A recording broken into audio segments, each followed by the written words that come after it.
Welcome to the third video in the Visitbyroad series. This video explains how to plan, save, edit, print and share trips. It is free for personal use and for social clubs who apply to Visitbyroad for a free licence. Councils, tourist organisations and other businesses can use this functionality on the basis that they pay the respective subscription fee as listed on the business listing page. If you are not a signed up member of the site, you must first sign into the site by providing a username and at least an email address. The site will then send you a password. There are two ways to plan a route or trail and create an itinerary.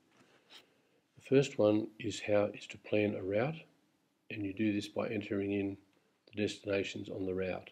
The second one is just by creating a trip and then adding listing items or things to do to that trip. The Create Itinerary section also controls the editing and viewing of current maps. The turquoise box is always the active trip that you would be working on. In relation to plan a route, the easiest way is to enter your start destination somewhere midway.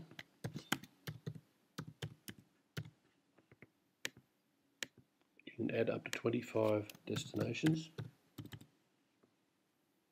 And if you're returning to Sydney, sometimes it's best to just give a separate suburb, and that will give you a separate icon on the map.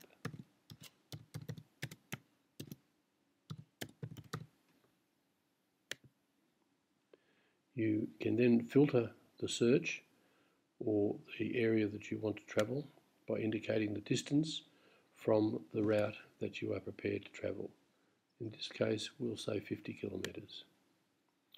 If you then click View, and this gives you the opportunity to now save the trip as a holiday.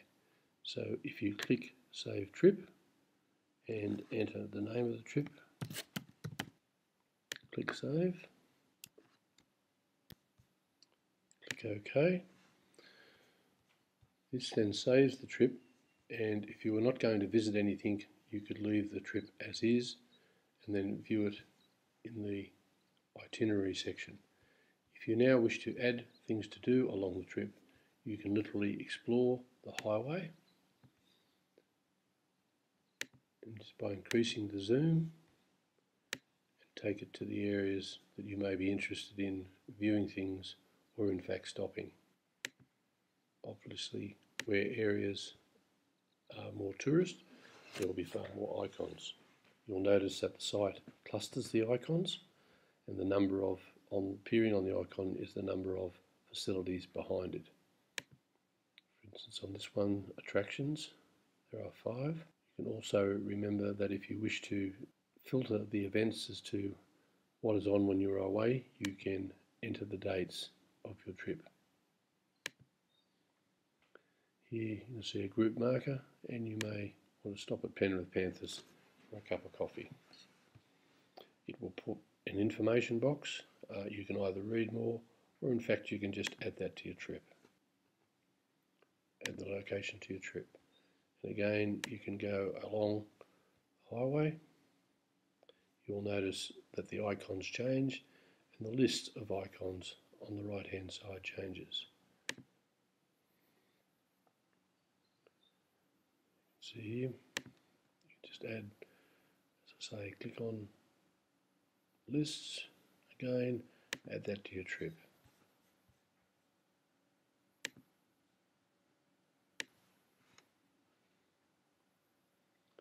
You can see here that it has added your 2 interests. You can move those around the order in which you wish to see them. And you'll notice that the map changes the order.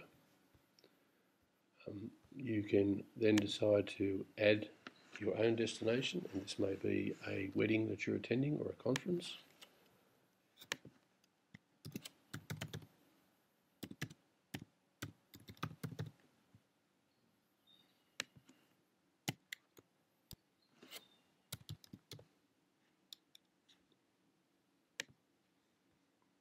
and it might be the 28th of December, and you've got to ring Uncle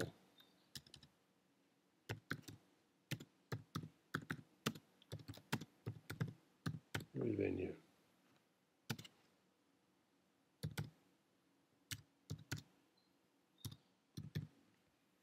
Then you can add that to your trip.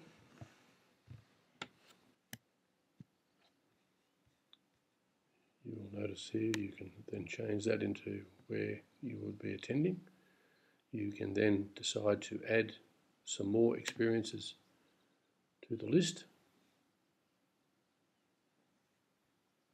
And here you might decide to examine the Bathurst region.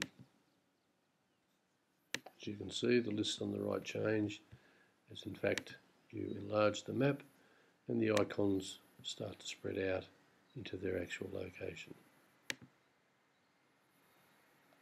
And to learn a bit about Australian history, you might decide to look at Ben Chifley's home, probably the most famous Australian Prime Minister. You can either read more or just add that to your trip.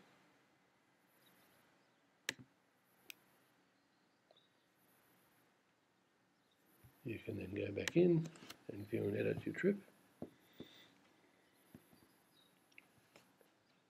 And again, you can move those items up until the order.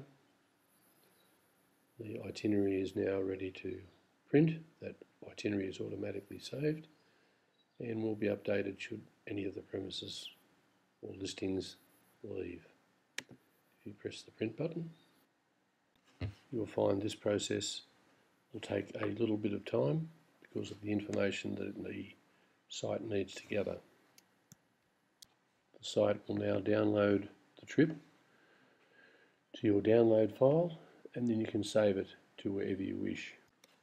The trip is now downloaded, and as mentioned, you can file this in your files. You can see each item, including your own function with a message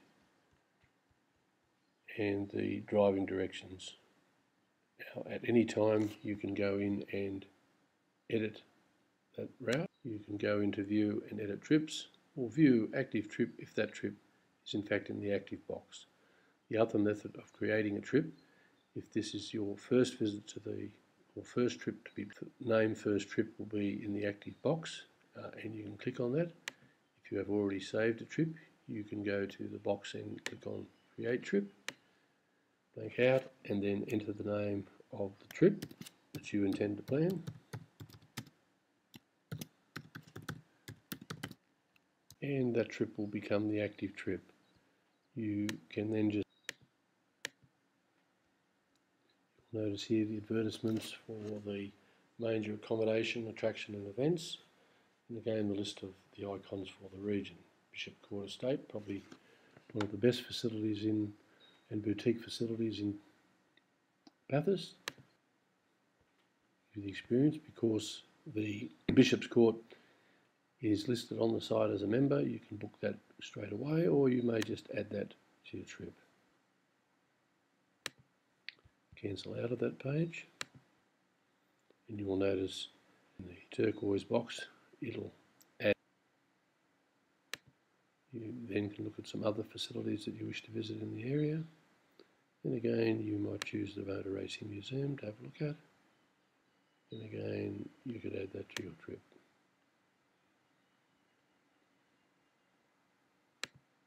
And just to return to the general map, you just click View Active Trip on Map. And you'll choose Chifley's home.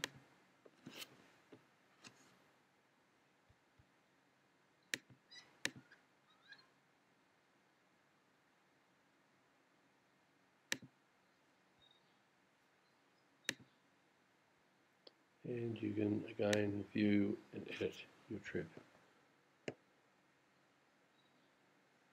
See, I've entered that one twice, so you can just cancel that one out. Sure you want to delete? Yes. And again, you're able to print your trip. It's now saving the trip to your computer. Again, the trip is now converted to a PDF, and you can store that email or share with your friends on Facebook or Twitter. Thank you for watching this, the last series in the videos.